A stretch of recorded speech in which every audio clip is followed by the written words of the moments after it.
Alright guys, most of you thought that this would be a folding knife, so let's go ahead and open it up and we'll see what we got.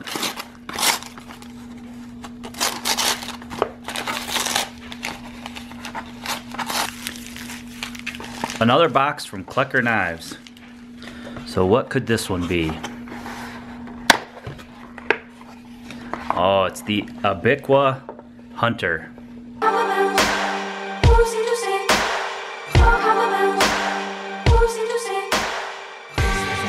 So this is a very, very cool knife that I wanted to show to you guys. This is the Klecker Knives Abiqua or Abiqua, not sure how to pronounce it, hunter knife. So it's a hunting knife, and I'm a big deer hunter, especially this time of year. Haven't gotten one yet, but I hope to get one, and I'm going to use this knife to process it out and get that on film for you guys. So I wanted to show you the knife. Now I haven't used this knife yet, but it is an outstanding looking knife, and it's pretty cool in function as well. So it comes with a nice Kydex sheath. Got plenty of options there too. You could probably put a tech lock on here if you wanted to, or you could just mount it with some paracord. I'll probably just keep it in my hunting bag. I might get a leather case made for it. There's a company out there that I believe it's Sagewood Customs that makes a very cool leather sheath for this, so I'll probably actually get that made. But they have a thumb push off here on the Kydex, and the knife just pops right out. It is a beautiful looking knife. As you can see here, it's got the brown and black G10 handles. You can also get it in a bright orange. It's got a fantastic hollow point grind, drop point design there. Very, very sharp. The steel is 7CR17. Now that is a Chinese steel, similar to like 420. But as most of us know, it's all on the heat treat, and I have no problem with that type of steel when it comes from a company such as Klecker Knives and is designed by Glenn Klecker. This is the Cordovan flipper that I have from them. Very, very nice knife.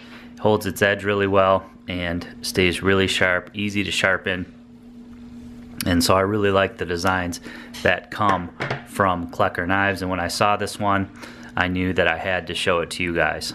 This is a collaboration knife between Glenn Klecker and David Kurt, who is a big hunter himself. This is the DK151GB, which is the brown and black G10. There's also an OR model, which is the orange model. And it's just a very, very nice looking knife here. You can see that the G10 is awesome looking. You got some liners there. So overall, it is a 8.9 inch knife with a 3.97 inch blade. It is very, very comfortable in my hand. I mean, extremely comfortable in my hand.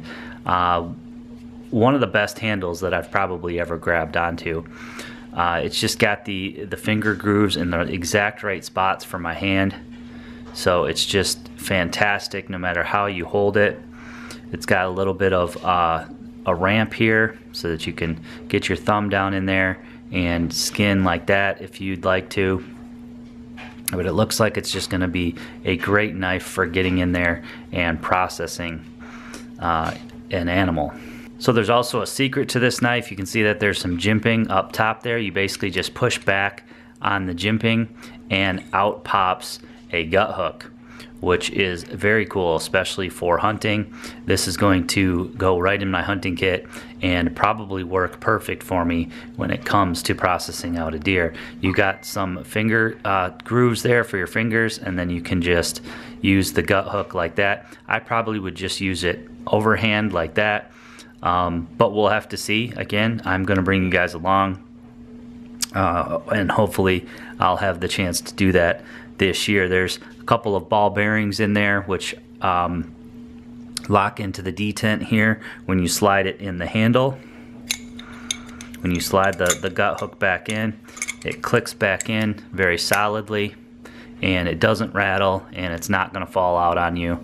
There's nothing exposed to make that fall out. You really can't get it to fall out. You really got to get your thumb on there and push back for it to pop out. So it's very well designed, and it pops right out. And and the knife is still very functional without it in there. So definitely a cool way to store and have a gut hook on you without having it on the top of the blade.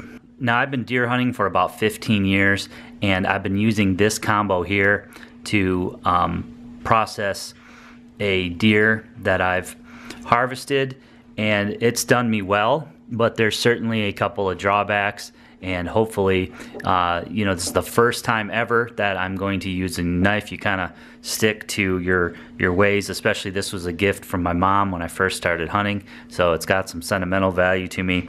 And of course, the fact that I've processed out many, many deer with it. So this is a buck knife, and you can see it's all oiled up there and ready to go this year. Not sure on the model here. Let's see, it's a 693T, maybe 695 or 693T. This is a great knife. It's comfortable in my hand, and it's worked well for me. You can see the blade goes all the way up to the top there, and then you've got that gut hook. So generally I'll just use that to sort of open up the deer and then use the blade to process. Now, one thing that I've noticed when I'm done processing the deer with this knife is that it dulls very quickly. I believe it's like 420 HC or something like that. It does dull very quickly, and I can either sharpen it up, but what I've been doing is I just have this other buck knife here, just a cheap buck knife, again, that I picked up you know, a very long time ago, and I usually use this one for skinning. So I'll use this one to field dress it, and then this one to skin, and then I'll sharpen one or the other back up and you know, quarter up the deer. So the combination of these two blades work well for me. Again, you know, I haven't had the need to upgrade as far as these knives go. There's definitely certainly better knives out there, but I'm super excited to give this one a try, and especially because it has that gut hook on the inside. I think that's going to make it cool. I only use it for a minute, you know, just to open up that cavity there, and then once I'm done with that, I can slip it right back in and be done with that, and not have it get in the way of my knife, as it sometimes does with the buck there. Otherwise, you can see it's got a very similar size blade, similar blade profile. So I'm very excited to try this out. I'm familiar with the blade profile, and you know, I think it's going to work excellent. And again, Klecker knives, you know, they have a great heat treat, so even though it may not be the best steel, hopefully it'll hold up real well, and I won't have to sharpen it as much as I've had to sharpen these guys here when I'm out dressing a deer. Again, the buck knife here just has this nylon sheath, and it does have a belt loop. I've never worn it on my belt. I just keep these two knives right in my hunting pack. So I will probably trade those out just for this knife, and try that out this year. Now, another cool thing about this gut hook is that it also has a cap lifter on that side of it, so you can pop your beverages open when you're done processing your deer. So the Abiqua Hunter also has a pretty good price tag on it, $129 on their website. I'm going to put some links below to where you can check that out. Again, it does come in the two colors, the brown and black, and then also in orange color if you like the orange. If you drop it, you'll definitely be able to see that orange, not so much with the brown and the black, but I just really like the looks of that, so had to get that color. So I really like the products that come from Klecker. Now, I haven't used this one yet, as I said, but next time I get a deer down, I'm going to be sure to take you guys with me, and I'm going to use this in place of what I've been using for the last 15 years. I like that it shares the same profile, so it's a knife and a shape that I'm already quite familiar with, and I love the fact that that gut hook is just hidden in the handle there, not going to get in my way up top after I'm done using it. It's very comfortable in my hand, so you guys should definitely check this out. If you guys want to see the other videos for Klecker that I've done, the Klecker Clacks, go back a couple videos, and I also reviewed the folder that I showed you earlier in this video. So I hope you guys enjoyed this video today. Please give it a big thumbs up for me. Leave me some comments below. Make sure to share this video on your social media. And as always, guys, if you haven't done so already, please subscribe for more videos. All right, so let's take a look at tomorrow's item. This is the size of the box. That is what it sounds like when you shake it. So we are going to crack this one open tomorrow. Leave your guess below as to what you think it is. and we will see you tomorrow.